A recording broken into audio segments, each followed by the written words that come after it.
Hello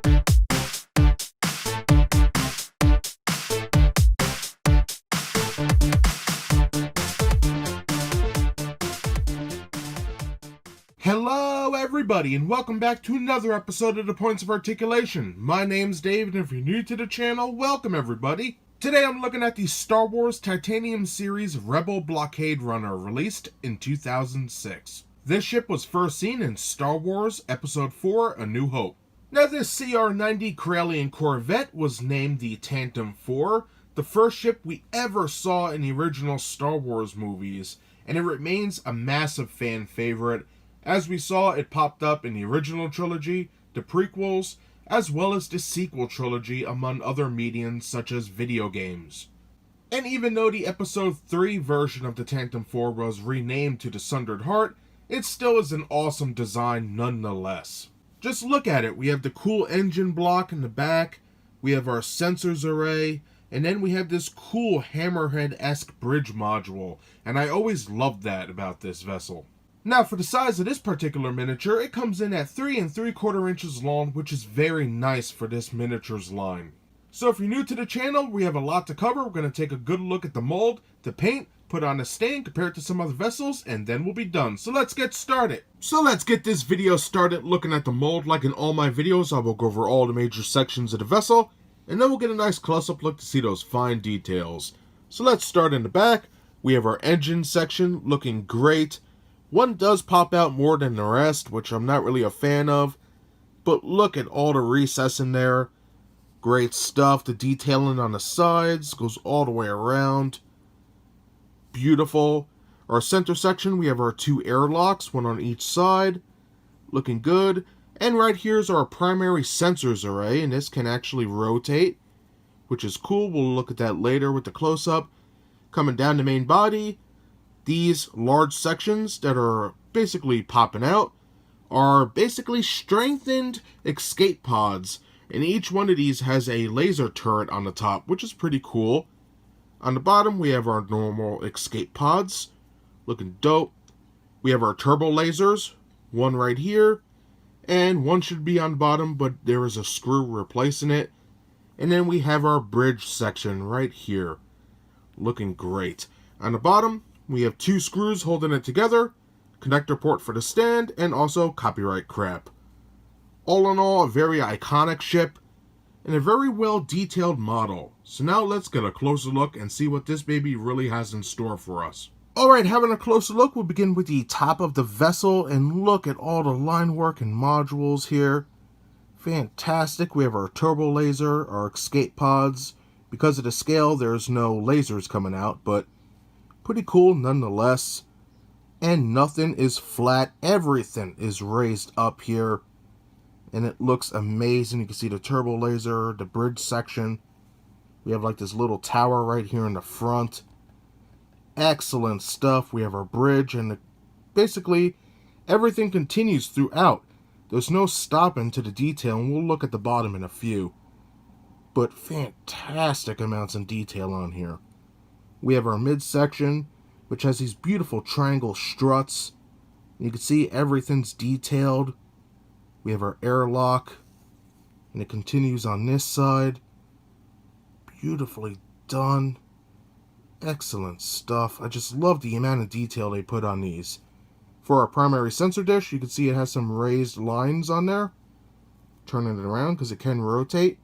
We have 2 pieces of plastic, which are molded into one piece, holding it up. So pretty nice, and that can rotate all the way around. And we have some detailing around that structure as well. Beautiful. For the bottom, the detail continues. Beautiful line work, modules, everything's there. The sides of the bridge molded beautifully. Of course, we have that seam line, but what are you going to do? It's all metal on this bad boy. No plastic whatsoever, except for that dish. We have our escape pod section and beautiful molding down here. Very nice. I think this came out great. And then we have the center section again with those beautiful triangle struts.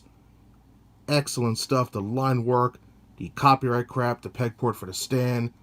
Beautiful. Then we have our engine section, which This has to be my favorite part of the ship. Look at all the detailing on here. These circles, the pipes, modules, some recessed circles, screw. Just an amazing amount of detail, especially right here in the center. It's like a little vent. Awesome stuff. For the sides, beautifully molded. It's recessed in. I love this. I think it looks amazing. And on the sides, we have some beautiful detailing as well. Excellent. For this side is, whoa, man, the detailing just continues. Nothing stops on here, and that's what I like about it. Really get your money's worth. And then on the top, beautifully done yet again. Fantastic stuff. Again with the center vent. Excellent. And then we have our engines. Look at these. All recessed in. All molded perfectly. Excellent.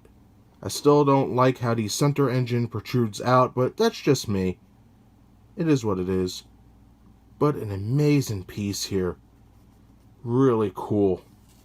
All in all, a fantastic looking miniature here. Even the bridge is molded in, recessed I should say. Fantastic. So that does it for the mold. Hopefully I covered everything. This is a beautiful ship to say the least. So now let's take a look at the paint. So that does it for the mold. Hopefully I covered everything. You know, even though this is a small ship, for some reason it gave me a real hard time focusing on some spots. But regardless of that, very nice ship, beautifully done. So now let's take a look at the paint. And now looking at that paint on the Rebel Blockade Runner, this baby features 6 different colors. The first color up is a nice base coat, which is a light gray. You can see the sensor dish is not painted at all. It is what it is. But the main color on the ship is a beautiful shade of gray.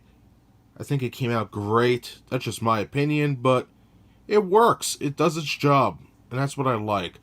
Now on top of the base coat, we have a bunch of different colors working together. As we can see, there's some silver, red, there's black, and then you have black and gray airbrushing coming around everywhere, and also solid gray in the back, with some black in the engine recesses. Now, why do I like this model's paint so much? Because all these different colors working together gives the illusion that the ship is, you know, it's seen some time, it's seen some battles, laser scoring, it looks dirty and used, and in my opinion, that's what the original Star Wars had going for it.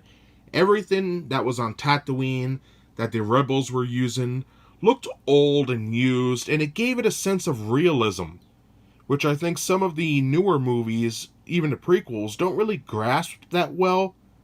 The prequels were very clean looking, and towards episode 3 you started to see some grit on the ships and stuff like that, but I don't know, I think all the paint on here just gives it that illusion that it's seen some crazy stuff in the past. And that gives it a little life and makes it more realistic in a way. Very nice. I could just look at this paint scheme all day long. I love it. Let me know what you guys think in the comments below.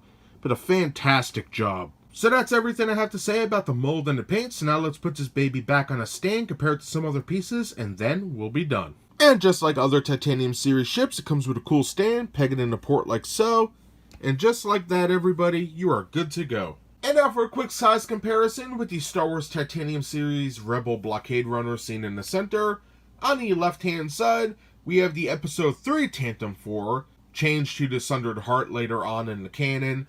But they are the exact same ships, just different paint schemes, and I like them both. They're pretty cool.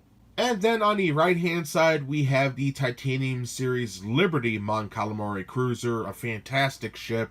And like always, if you want to see reviews of any of these ships, check the links in the description below. And that's everything I have to say today about the Star Wars Titanium series Rebel Blockade Runner released in 2006. Now, no matter what you want to call this ship, the CR-90, the Tantive 4, the Blockade Runner, one thing we can all agree on is this is a pretty damn good miniature. For the mold, it's not bad at all, as we saw it has all those little miniature details throughout the whole main body, and I really dig the rotating dish. To build upon that, when talking about the paint, we have 6 colors working together, and even though there is no black wash on here, I think it looks great. I love the different types of grays, that silver, the red. Everything works for me. And you can't forget, it does come with a cool stand to help it blend in with the rest of the collection. So that's everything I have to say about this awesome ship today. I really hope you enjoyed the video. If you did, smash that like button. And if you'd like to see new videos every Thursday, subscribe. So once again, thank you so much for taking the time out of your day to watch my content. I greatly appreciate it, and I hope to see you next time. Bye, everybody.